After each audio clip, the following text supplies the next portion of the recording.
ಎಲ್ಲರಿಗೂ ಸಹ ಅಭಿನಂದನೆಗಳನ್ನು ಸಲ್ಲಿಸ್ತೇನೆ.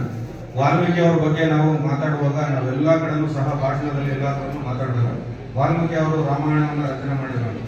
ಮನುಷ್ಯ ಅಂತ ಜೀವನ ಸೃಷ್ಟಿ ಆದಮೇಲೆ ಆ ಮನುಷ್ಯನ ಅಂತ್ಯದವರೆಗೂ ಸಹ ನಾವು ಯಾವ ರೀತಿ ಬದುಕಬೇಕು ಅನ್ನೋಂಥದ್ದನ್ನು ಅರ್ಥಗರ್ಭಿತವಾದಂತಹ ಎಲ್ಲ ಮಾನವೀಯ ನೈತಿಕ ಮೌಲ್ಯಗಳನ್ನು ಸೃಷ್ಟಿಸಿ ತನ್ನ ಕಲ್ಪನೆಗೆ ತಂದುಕೊಂಡು ರಚನೆ ಮಾಡಿದಂತಹ ಅಭೂತಪೂರ್ವವಾದಂತಹ ಮಹಾಕಾವ್ಯನೇ ನಮ್ಮ ರಾಮಾಯಣ.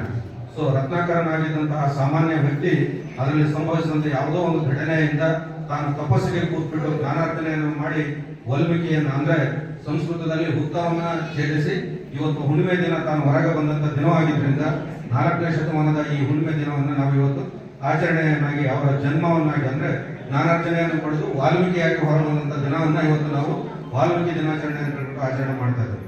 ಸೊ ಇದು ನಾಡಿನಾದ್ಯಂತ ದೇಶಾದ್ಯಂತ ಎಲ್ಲರೂ ಸಹ ನಾವು ಸೆಲೆಬ್ರೇಷನ್ ಮಾಡ್ತಾ ಇದ್ದೇವೆ. ನಾನು ಆಗಲೇ ಹೇಳಿದನಲ್ಲ, ಇದಕ್ಕೆ ವಾಲ್ಮೀಕಿ ಅವರು ತಮ್ಮ ತಪಸ್ಸನ್ನು ಮಾಡಿ ಇಷ್ಟು ದೊಡ್ಡ ಮಹಾಕಾವ್ಯವನ್ನು ಬರಲಿಕ್ಕೆ ಎಷ್ಟು ದೊಡ್ಡ ಸಾಧನೆ ಅಥವಾ ಎಷ್ಟು ದೊಡ್ಡ ತಾಳ್ಮೆಯನ್ನು ವಹಿಸಿರಬೇಕು. ಅವರಿಗೆ ಜ್ಞಾನಾರ್ಜನೆ ಆಗಿರುವಂತಹ ಆ ಉಡುಗೊರೆ ಏನಿರಬೇಕು, ಅದರಲ್ಲಿ ಸಿಕ್ಕಂತಹ ಉಡುಗೊರೆ ಯಾವುದೋ ಶಕ್ತಿ ಅದರಲ್ಲಿ ಕೊಟ್ಟಂತಹ ಆ ಪ್ರಬಲವಾದಂತಹ ಶಕ್ತಿ ಏನಿರಬೇಕು ಅನ್ನೋದನ್ನು ನಾವೆಲ್ಲರೂ ಇವತ್ತು ಆಲೋಚನೆ ಮಾಡುವಂತದ್ದಾಗಿದೆ.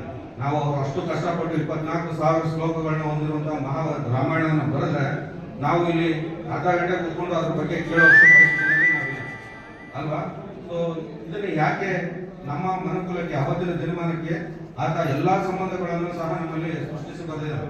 ಅಂದ್ರೆ ತಂದೆ ತಾಯಿ ಅಂದ್ರೆ ಹೆಂಗಿರ್ಬೇಕು, ತಂದೆ ಮತ್ತು ಮಕ್ಕಳ ಸಂಬಂಧ ಹೆಂಗಿರಬೇಕು, ಗಂಡ ಹೆಂಡತಿ ಅಂತಂದ್ರೆ ಎಷ್ಟು ಅವಿನಾಭಾವ ಸಂಬಂಧ ಮತ್ತು ನಂಬಿಕೆಗಳಿರಬೇಕು. ಆ ನಂತರದಲ್ಲಿ ಧರ್ಮವನ್ನು ವಿರೋಧವಂತಹ ಯಾವುದಾದ್ರೂ ಶಕ್ತಿ ಬಂದ್ರೆ ಆ ಧರ್ಮದ ವಿರುದ್ಧ ಹೇಗೆ ಹೋರಾಟ ಮಾಡಬೇಕು ಅನ್ನೋದ್ರ ಜೊತೆಗೆ ತನ್ನ ರಾಜ್ಯವನ್ನ ರಕ್ಷಿಸುವಂತಹ ಎಲ್ಲ ಪ್ರಜೆಗಳ ಜೊತೆಗೆ ಒಬ್ಬ ರಾಜನಾದಂತವನು ಸಹ ಹೆಂಗಿರಬೇಕು ಅನ್ನುವಂತಹ ಎಲ್ಲಾ ಮೌಲ್ಯಗಳನ್ನು ಸೃಷ್ಟಿಸಿ ತನ್ನ ಕಲ್ಪನೆಗೆ ತಕ್ಕಂತೆ ಅದನ್ನ ರಾಮಾಯಣವನ್ನ ದೊಡ್ಡದಾಗಿ ಬರೆದು ನಮಗೆ ಕೊಟ್ಟಿದ್ದಾರೆ. ಆ ರಾಮಾಯಣದ ಜೊತೆಗೆ ಇವತ್ತಿನ ದಿನ ಅಷ್ಟು ದೊಡ್ಡ ವಾಲ್ಮೀಕಿ ಅವರ ಮೂಲ ರಾಮಾಯಣವನ್ನು ಹೊರತುಪಡಿಸಲು ಸಹ ಸಾಕಷ್ಟು ಕವಿಗಳು ತಮ್ಮಲ್ಲಿ ಇರುವಂತಹ ಆ ಭಾಗಗಳನ್ನು ಅಳವಡಿಸಿಕೊಂಡರೆ ಸಾಕಷ್ಟು ಕಾವ್ಯಗಳನ್ನು ಸಹ ರಚಿಸಿರುವಂತದ್ದು ಇದೆ.